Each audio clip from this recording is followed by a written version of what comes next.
আমি তো কিছুই বুঝলাম না, আপনার ছেলে হঠাৎ করে বাড়িতে এসে হাজির। বাজার তুই হঠাৎ করে বাড়িতে হ্যাঁ পড়লি?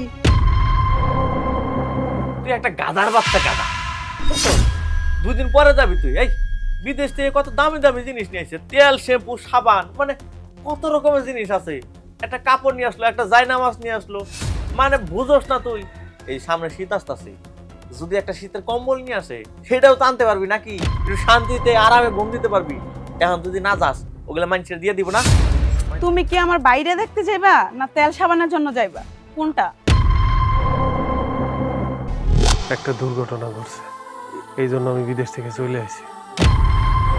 কিসের দুর্ঘটনা?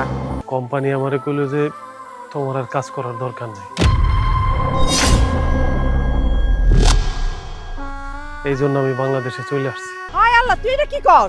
মানুষের মন সে এক আজব জিনিস, কখন খারাপ হয় কখন ভালো হয় একমাত্র আল্লাহ ছাড়া কেউ জানে না। তবে কি জানো, একটা মানুষের সবচেয়ে গুরুত্বপূর্ণ জিনিস কি? টাকা। কিন্তু আসলে কি টাকা? মানুষের সবচেয়ে গুরুত্বপূর্ণ জিনিস হলো ভালোবাসার মানুষ, পরিবারের মানুষ।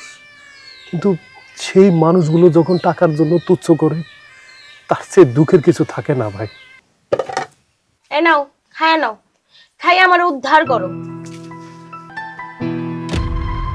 খালি আলু ভাজি দিয়ে ভাত খাবো? বাড়িতে কি বাজার করে ভরে রাখছো যে মাছ মাংস রান্না করে তোমার সামনে দিমু খাইতে?